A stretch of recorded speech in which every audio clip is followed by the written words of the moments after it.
Hello, welcome to Endemic Times. My name is Amira, and today I wanted to talk about two reports that were brought forward this week of two men that have been denied life-saving transplant surgeries because they will not be vaccinated with the COVID-19 vaccines.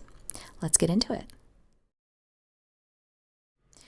In this first report, a Boston hospital says it won't consider performing a heart transplant on a patient who refuses to get vaccinated against COVID-19. DJ Ferguson, 31, is fighting for his life at Brigham and Women's Hospital and in desperate need of a heart transplant. DJ's family says he was at the front of the line to receive a transplant, but hospital policy stipulates that he's no longer eligible because he hasn't received the vaccination. It's kind of against his basic principles. He doesn't believe in it, David Ferguson says, and that's his father. It's a policy they are enforcing, and so because he won't get the shot, they took him off the list for a heart transplant. Brigham and Women's released a statement saying, like many other transplant programs in the United States, the COVID-19 vaccine is one of several vaccines and lifestyle behaviors required for transplant candidates in the Mass General Brigham system in order to create both the best chance for a successful operation and also the patient's survival after transplantation. Now, this is something that I do understand. You do want whoever it is that you're giving this transplant to have the best chance of survival in and after getting that surgery done. The thing for me here is that he was on the active list, and it's been a very recent change that this hospital has made in its policy when it comes to vaccinations and the requirements of those vaccinations when it comes to getting this surgery done and this transplant that he very much needs. Post any transplant, kidney, heart, whatever, your immune system is shut off, Kaplan said. And that's a doctor that was referenced in this article, which I will link down below. The flu could kill you, a cold could kill you, COVID could kill you. Well, there's also a lot of other things that can kill you. So, something to think about. The organs are scarce. We are not going to distribute them to someone who has a poor chance of living when others who are vaccinated have a better chance post-surgery of surviving. So when I saw this was something that made me kind of think this is a little bit misleading and slightly disingenuous, because even though people are taking the vaccine and also getting boosted, we're seeing many reports of people that are getting both infected and transmitting COVID, even though they have taken the vaccine and they've gotten boosted, because these are not sterilizing vaccines. They help with reducing the severity of the illness and hospitalization, but they do not eliminate the possibility of transmission. And as we move forward, there's also the conversation about if everyone else is vaccinated and the two men that I'm going to be discussing in this video don't want to be vaccinated, then if everyone else has taken that vaccine, it should be able to protect everyone that's involved and still be able to provide these men with the care and life-saving procedures that they need. DJ is a father of two children with a third child on the way. His family says they're not sure what they plan to do. They're thinking about transferring him, but he may be too weak to be moved. We are aggressively pursuing all options, but we are running out of time, David Ferguson said. I think my boy is fighting pretty damn courageously, and he has integrity and principles he really believes in, and that makes me respect him all the more. It's his body. It's his choice, Ferguson added. So I know there's a lot of people that will get, somewhat upset or agitated with this, because this is a very common thing for pro-choice advocates to say. I think it's a valid thing to say here, and I also think that it's just something that we should be able to choose for ourselves. And over 80% of the American adult population has been vaccinated. So it's a very small group of people that are still feeling hesitant and not wanting to take this vaccine. And in another report, I will link it down below, that came out today from NPR, they did speak a little bit further about Mr. Ferguson and the reasons why he doesn't want to take this vaccine. And it's not that he is, anti-vax and doesn't believe in any vaccines. He has been vaccinated against other other ailments, basically like all of the common vaccines that people will take. It's just this particular one that he's concerned about because of his health condition and the entire reason why he needs to have a heart transplant, because he's just not sure if some of the adverse effects that have been noted for people is going to affect him in a very serious way. So like I said, I'll link that down below, but it's just one of those things to keep in mind as we have these conversations about whether or not people should be forced to take these vaccines, whether or not getting a procedure like this done that will be a life-saving procedure requires the vaccine of this kind to be forced onto people per policy in order to get these transplants that they need. So in the second report, this is taking place in a Virginia hospital.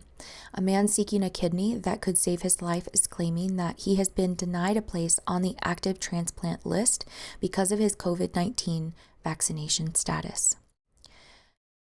Shagmar Connors, 42, is a husband and father of 2. He and his wife, a nurse, decided against taking the COVID-19 vaccine after the entire family suffered through the disease last year.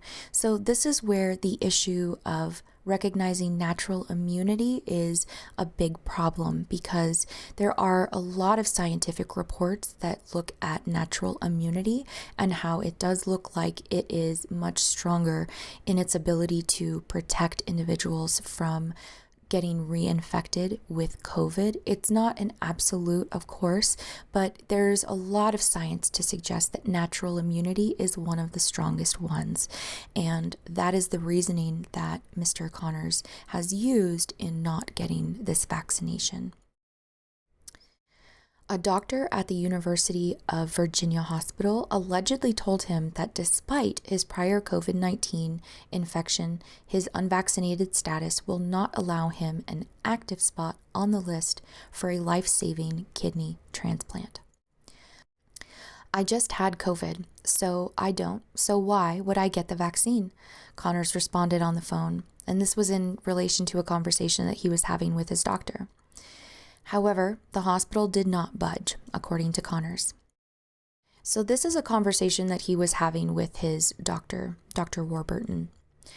You may have had Delta, and that may not protect you against the Omicron variant, which is what we're seeing now. So our policy is that in order to have people active on the transplant list and get a transplant, you need to be fully vaccinated. Conors told Fox News Digital he has been diagnosed with stage 5 focal segmental glomerulosclerosis, FSGS, a rare and dangerous condition, though he currently is at clearance or managing to maintain a sustainable use of his scarred and irreparably damaged kidney. However, due to a lack of a cure, the disease is terminal. So he needs this transplant in order to live. FSGS is a serious condition that can lead to kidney failure, which can only be treated with dialysis or kidney transplant. Treatment options for FSGS depend on the type you have. Without a transplant, Conors' kidney will eventually fail in the long term. However, he won't be eligible for a transplant until he is made on the active list. Are you willing to do it? Is what his doctor asked. When Conors didn't respond, Dr. Warburton continued, "Okay, so you don't want to move forward." "I'd rather die of kidney failure," Conors answered. That's a really intense statement to say, and quite a stance to make, because he does know that this will be a life-saving procedure for him, and he's sticking to his guns on this. Whether we like it or not, this is what his choice is, and it's one that I think should be recognized. So this was a continuation of the conversation that he had with his doctor. Okay, so this may be a crossroads that you're at your evaluation, because I don't. There's not going to be any exception to that. The science is pretty clear on the vaccine, and we have seen so many people die from COVID that we are requiring it. So again, this goes back to, yes, the vaccines are greatly helping to mitigate symptoms and the severity of those symptoms, and also keeping people from being hospitalized. But we are also seeing that people are still getting infected, they're still transmitting, and they're still having to suffer through COVID, even if they are double vaccinated and boosted. So it's one of those things where the doctor is bringing forward a reasonable argument to have, but it's still not necessarily looking at all of the data and recognizing that there's valid reasons why people are not wanting to take this vaccine. And especially for Conors, he's already had COVID-19 and feels that his natural immunity is the best thing that's going to protect him moving forward. Conors told Dr. Warburton that he can show her a bunch of reports documenting all sorts of problems associated with the coronavirus vaccine, but he was told that his concerns were not enough to be exempt. According to the recording, Dr. Warburton went on to give Conors two options: either stay inactive on the transplant list and pray that something changes, or close out the evaluation and live with his failing kidney. So, if I was a medical professional, this is not something that I would give to a patient. This is kind of a double-edged sword kind of thing. And I just don't agree with these options that are being provided to him because his kidney is not going to miraculously get better. He needs to have this transplant because it is a life-saving procedure for him. So what is your wish at this point? Do you want to stay inactive on the list and see what shakes out? Dr. Warburton asked. Or do you want to just have us close your evaluation? Or what's your preference? So again, this is just one of those, this is a shitty choice to have to make. And Conors' response was that he would remain inactive on the list. So Conors did say that he was technically on the transplant list for 3 years. I was inactive on the transplant list until I started dialysis, and then I became active. So that was 2 years ago. So he was on the active list prior to COVID, or at least at the very beginning of COVID when this all happened, and has been going through this for 3 years. So it's not like this was something that happened during COVID or because of COVID. This is something that he has been living with for a very long time. And it takes time, as many people know, to not just get on these lists, but then to get to the top of the list when an organ is finally available for transplantation. So this is a really big deal, and this has got to be really devastating for the family because he has been going through these treatments that are required to be on this list, but then also now being taken off of that list because of these new requirements. It's just got to be very, very difficult. He has been vaccinated against a variety of diseases and said he has no objection to vaccination as a concept. The family's 2 sons are both vaccinated with the standard inoculations, but the COVID-19 vaccine's new technology, occasional adverse reactions, and ongoing development of the vaccine through boosters made the parents uncomfortable. And this is something that I think is reasonable. There's a lot of people that are not anti-vax, they're just hesitant when it comes to this new vaccine. And it's because of the technology. And I think that as all of us have, different modes of learning and understanding things. And this is something that I do think should be a choice for people, and it shouldn't be required because it is new. And because we're also seeing, again, the efficacy waning on these vaccines, and their ability to protect against the Omicron variant is still something that is looking like it's not necessarily working as good as they were against the Alpha and Delta variants. The hospital would not confirm nor deny vaccination as a requirement for transplants, saying that each candidate is evaluated on a wide range of variables to decide is someone seeking aid and is a good candidate. I don't know how you can have a policy that removes someone from an active list of organ transplants that they've been on for 2 years without having a firm policy in place that you can reference. Asked for clarification on if the vaccine is now a universal requirement to get a transplant at UVA, Swenson declined to comment. So Swenson is the individual that they were speaking to in this article. He similarly declined to explain if booster shots were required, along with other details of the transplant denial procedure. So again, it's, if people want to be informed and want to have a clear understanding of what the expectations are going to be for them to have to follow in order to get these transplants, it should be delineated as such and available to the public, and that they can't provide this kind of clarification is somewhat odd, because it means that there's a possibility that they're just deciding how they want to go about this depending on the time, and that's not a good thing for patients, because they need to have stability and they need to have a clear understanding of what the expectations are. After his call with Dr. Warburton, Conors said he had then tried to file a religious exemption crafted with the help of a couple's friend, a pastor, to UVA, but it was not accepted. Conors said that he has been offered a kidney from multiple people, some of them strangers, but he refuses to take a donation until the current vaccine mandate of transplants is lifted. Telling Fox News Digital that he will not be forced into taking the vaccine against his will, even at the cost of his own life. That's intense. I mean, this is a stance that someone is deciding to take, and they're not going to budge on it.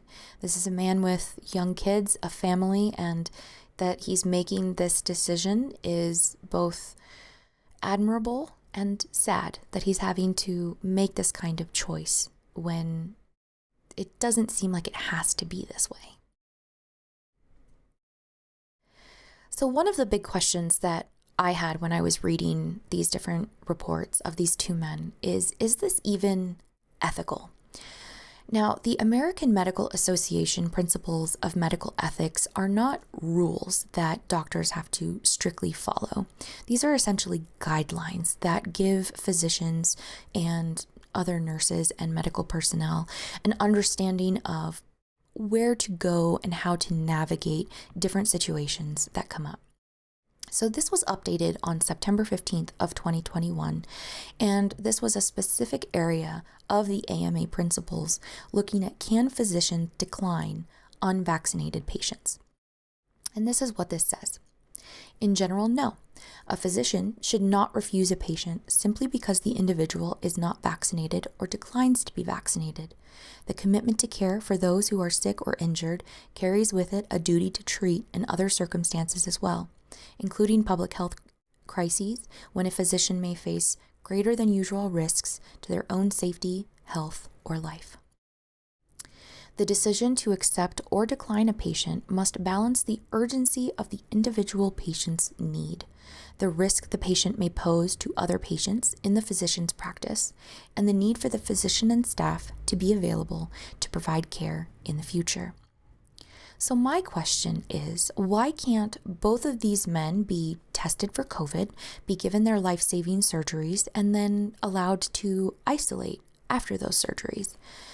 It looks like from both the hospital personnel and just general data that we know of the population of the United States that many people are vaccinated. These doctors and nurses are likely vaccinated. So it begs the question that if these vaccines are truly working, then why is it such an issue for these couple of men to not be vaccinated but be restricted from getting the life-saving care that they need, because these are life-saving surgeries for both of these men.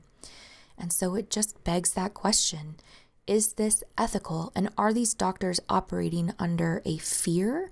Are they operating under a policy that maybe they don't necessarily agree with, but they're just following because that's what they've been told? Or is this purely a case-by-case basis, and they don't believe that these men will be able to go for the long haul after they receive these transplants because they don't have the COVID-19 vaccinations? If an unvaccinated patient would pose significant risk to other patients in the practice, it may be ethically justifiable to refuse an unvaccinated individual. The more so, the greater the risk of severe disease for other patients in the practice. So this could be a justification that is being used by these doctors in order to restrict these transplantations to occur for these men.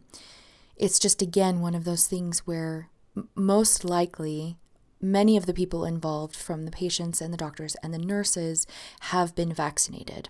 So it's hoping that these vaccinations do work, that should be able to protect everyone, that should then allow these men to get the transplantations that they need. Likewise, physicians may decline a patient if meeting the individual's medical needs would seriously compromise the physician's ability to provide care needed by their other patients. This is where PPE, personal protective equipment, is a big part of mitigating the transmissibility of COVID would come into play. And that's something that the doctors are able to do and should be readily available to them at both of these different locations. So it just begs that question of, if you have this PPE available, if you are all vaccinated, then why is it such an issue for these two men that have been on these active lists not being provided the transplants that they need? The responsibility has increased for physician practices and healthcare organizations to ensure adequate PPE that will enable them to accept even unvaccinated patients. So this is saying that if you have the adequate PPE available, you should still be able to provide adequate care even to those that are unvaccinated. Physicians or other appropriate staff have an opportunity to explore with the patient why they are not vaccinated, respectfully acknowledge and address their concerns, and seek to persuade them to accept vaccination to protect themselves and others. And this is what the doctors have done in both of these situations. They've asked these men if they do want to be vaccinated. They've said no. They've put forward their reasons why, and in my opinion, it should be accepted. But we'll see. A patient's vaccination status, in and of itself, is not sufficient reason, ethically, to turn that individual away. And again, both of these men have been on these active lists, and especially for Mr. Connors, he has been on this list for over 2 years, and it was either at the very start or before COVID, and also before COVID, that he was experiencing the symptoms that have led to him needing to have this kidney transplant. And in looking at these principles of ethics from the American Medical Association, what these doctors are doing, per this guideline, it doesn't seem ethical, in my opinion. But let me know down in the comments below what you think.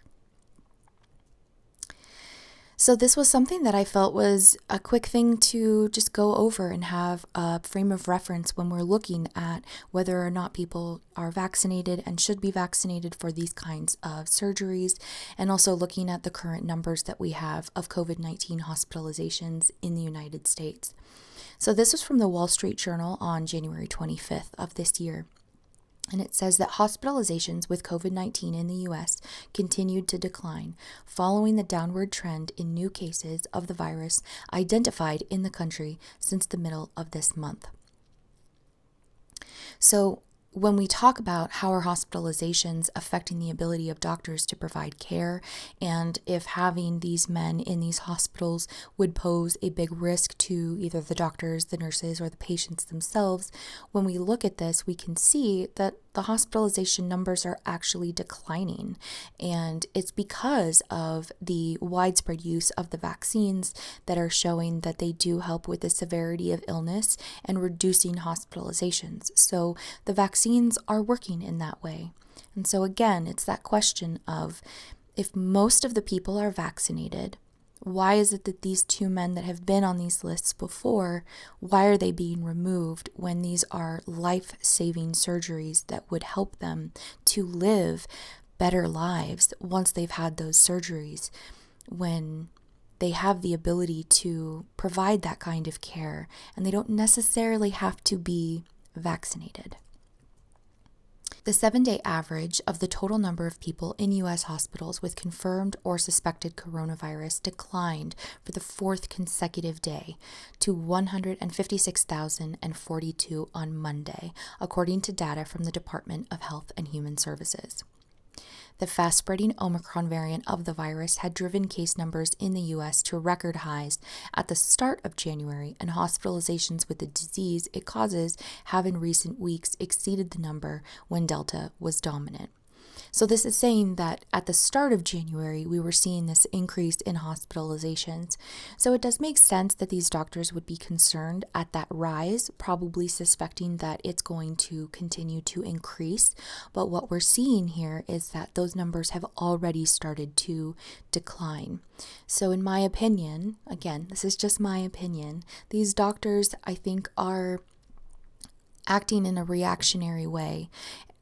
Understandably, because these are, very unprecedented times, but it's also ensuring that people are still being provided decent care, especially when they have been on these lists. They need these life-saving procedures in order to live and have done everything that they need to do for the one thing of not getting vaccinated with a new vaccine that they are, understandably, in my opinion, reticent to take. And it's one of those things where I wish that these doctors were a little bit more understanding of where these men are coming from. But some early hotspots where the new variant took hold in Europe and in the US have seen steep falls in cases. Scientists are still unsure about the reasons behind these changes of direction, which in some cases have been followed by renewed rises. So it's still a tenuous time. We're still looking at numbers and they want to see where this is going. So again, in a way, you can understand where these doctors are coming from. But for these men and for their families, getting these surgeries done is going to be monumental in both their health and their safety and their longevity. These are men in their 30s with families. And so we would hope that we would be able to provide them with the care that they need, regardless of their vaccination status. Lab studies have shown the currently approved COVID-19 vaccines aren't as protective against Omicron as they are against other variants. However, a third dose of vaccines deployed as a booster was shown to better neutralize the new variant. So what we're seeing here is that cases, especially those requiring hospitalizations, are going down.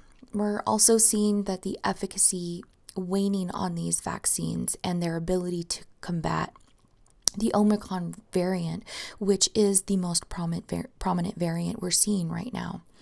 So in my opinion, these men should be able to get these transplants. They are young, with families, and would still be at risk of getting COVID, even if they were vaccinated, because as the data shows, this is still something that happens, even if you are vaccinated and boosted. They should be able to decide for themselves whether or not this is a thing that they want to take, whether this is a vaccine that they are comfortable with taking. It is new, it's new technology, and understandably, many people are very hesitant to take this vaccine. But again, there's over 80% of the adult population in the United States that has been vaccinated. So it's one of those things where if it's working as good as everyone is saying, for these two men to not be vaccinated versus the countless other individuals and patients and doctors and nurses in these hospitals that have likely had these vaccines, that should be able to balance the scales a little bit more in order to get them the care that they need. But that's just my take. Let me know in the comments below what your thoughts are on this. If you liked this video, please give it a thumbs up and hit the subscribe button. You can also find more of my work at endemictimes.com. I will link all of that information down below. And just remember that we're all human, we're all on a unique journey, and the best way to move forward positively is to have these kinds of conversations, as difficult as they may be. Stay safe, take care, and remember to be kind to each other.